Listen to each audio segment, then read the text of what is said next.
Hey everybody, it's your homegirl Joy here, and today I'm going to be starting a few new seeds, and I actually just recently got my new seed order in the mail, so we're just going to look at what I got. So I'm sorry if you can hear Ben in the background crying a little bit. We just put him down for his nap, and he's a little upset, but he will settle down soon, I hope. So today I wanted to start some herbs, and I was looking online, and peppermint is one of the herbs that I really want to start because I want to be able to harvest and dry my own peppermint for teas. This is supposedly a slow grower, so I want to give them a head start and go ahead and start them now in January. Today is January 10th, and I'm going to show you how the seedlings look from what I planted on the 1st. They actually sprouted really quickly. I saw sprouts on the 3rd. I did not expect them to sprout that soon, so they're a little ahead of schedule,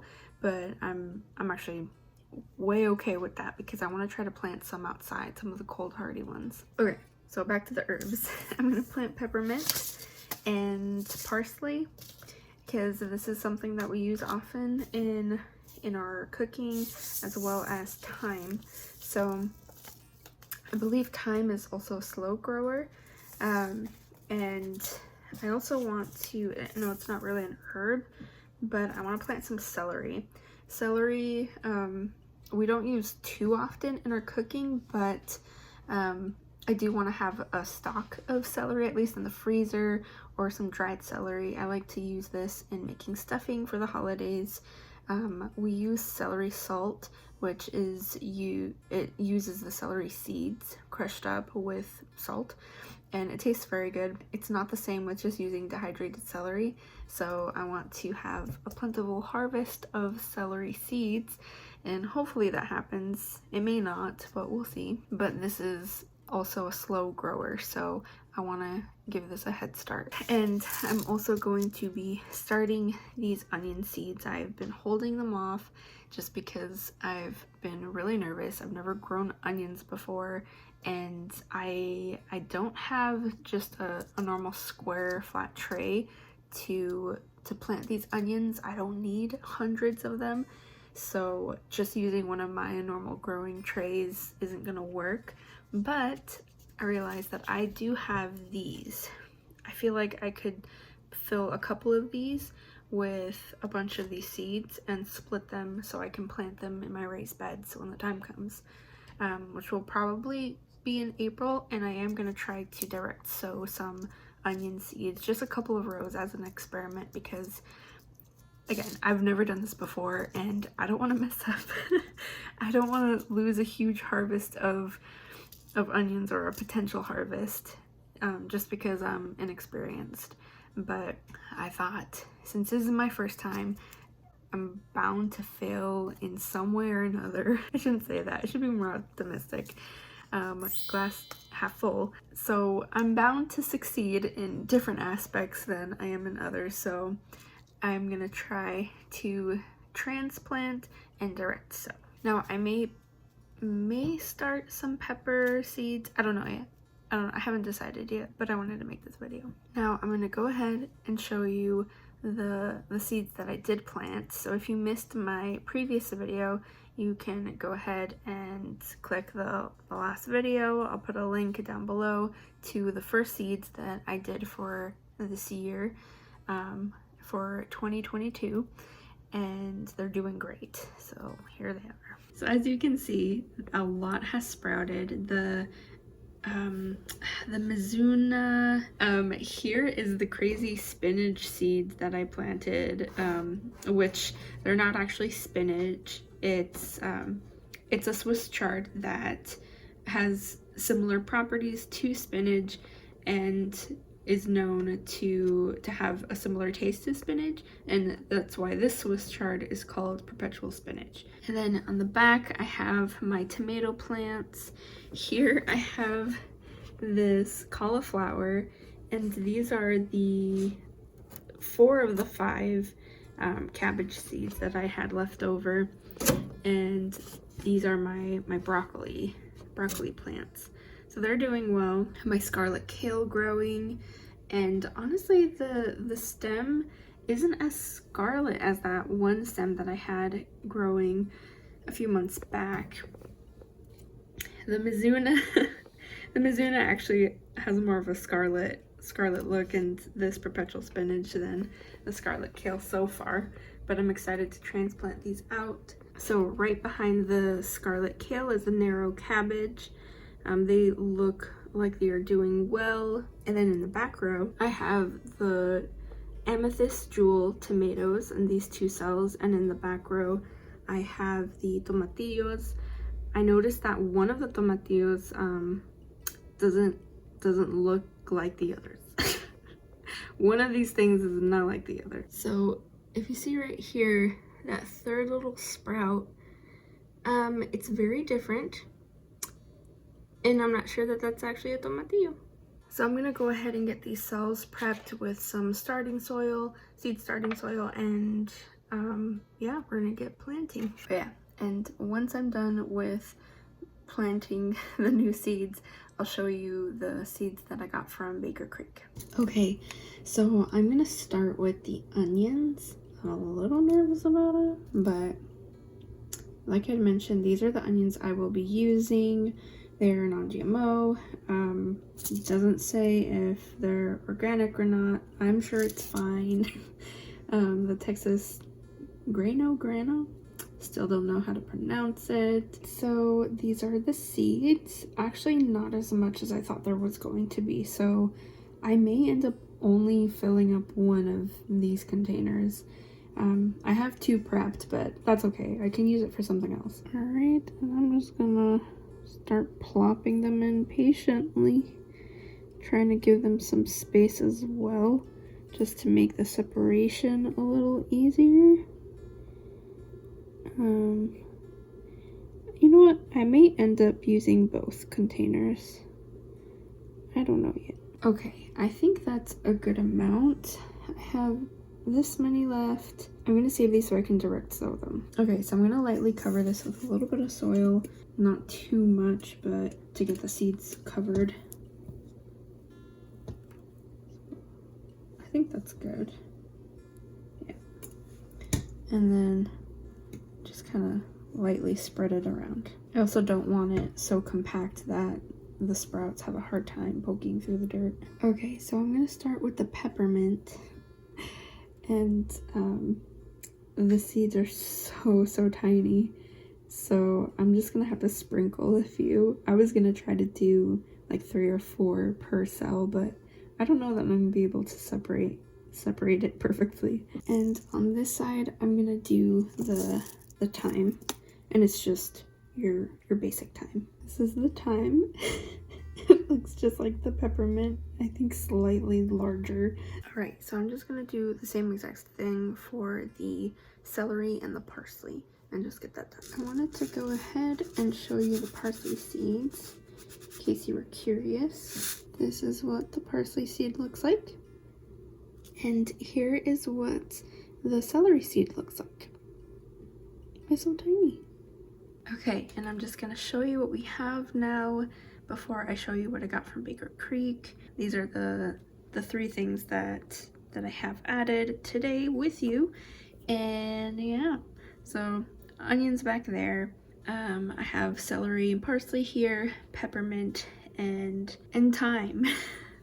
I'm always forgetting thyme. Now, if you're new here and wondering why the heck I separate my seeds or I do my seed starts in such a weird way, it kind of feels very mixed matched and not a lot of seeds being started for each plant. It's just because I have a very limited space and I only have 2 grow lights, and I need to think ahead in these plants are going to get bigger, and then I need to separate them to bigger growing or starter planters and until they're ready to be planted in the garden outside.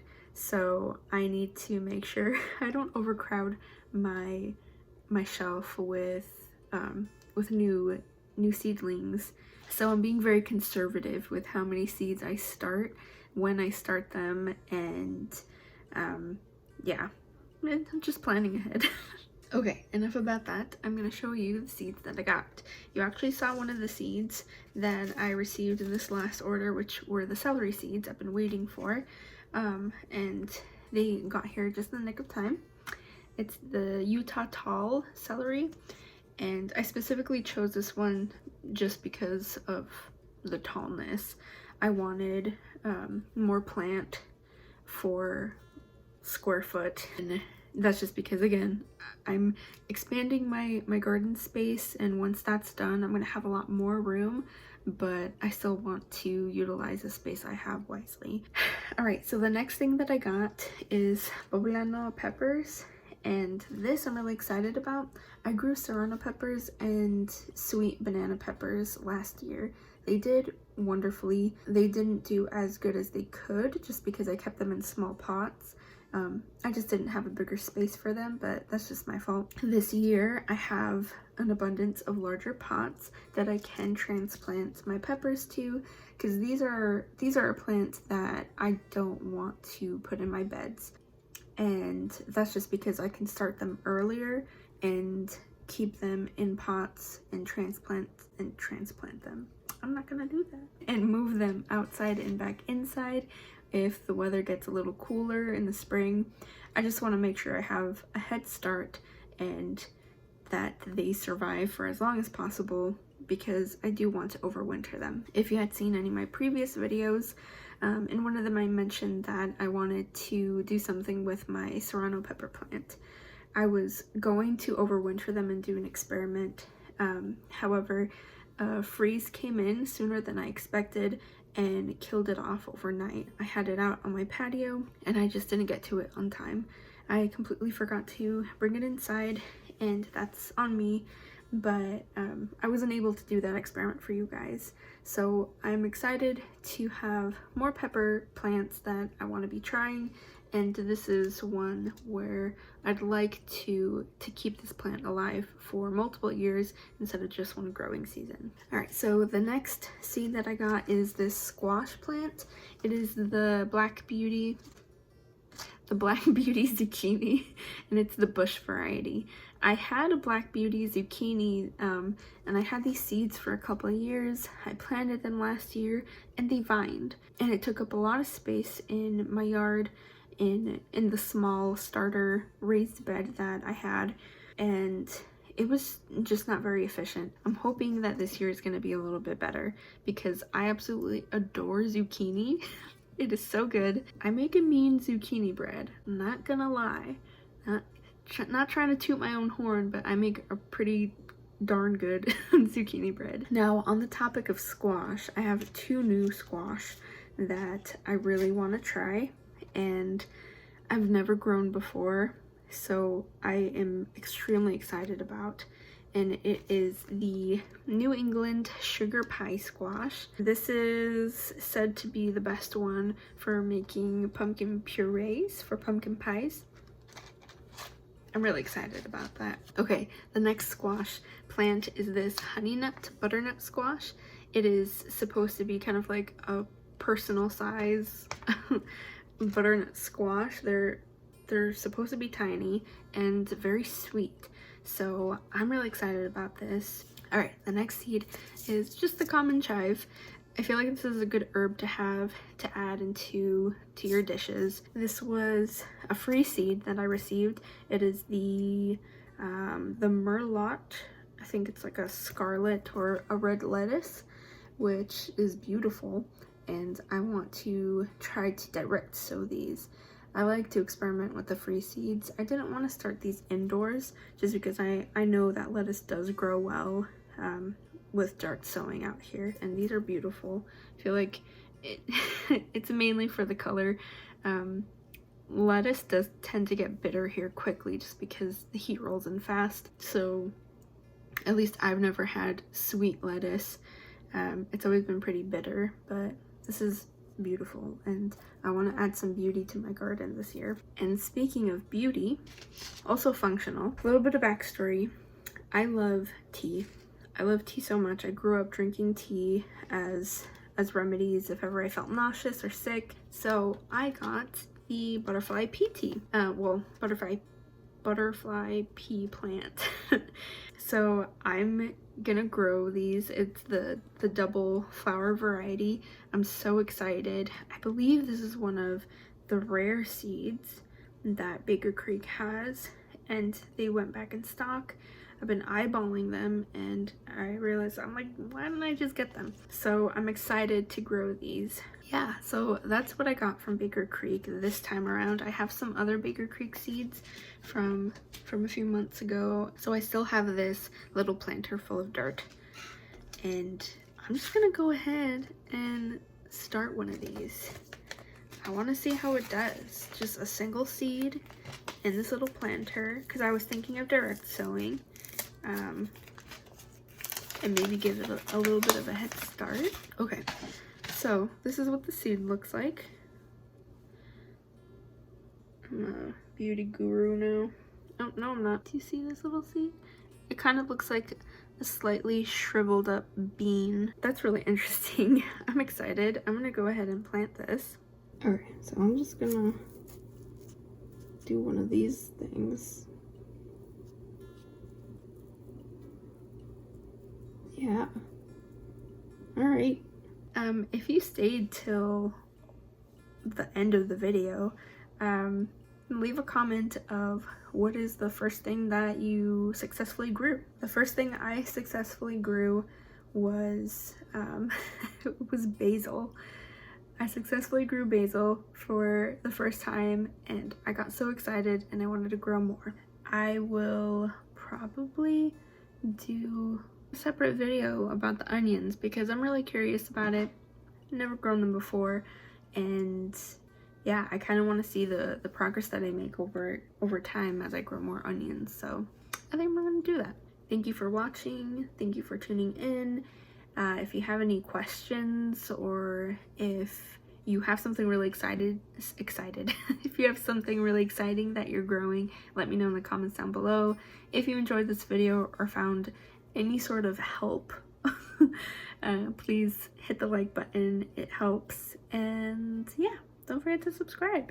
Check out my Instagram. I post updates on my plants and what I'm doing. I'm currently experimenting with sourdough, so that's fun. That's all I have for you today. Stay joyful, everybody. Bye.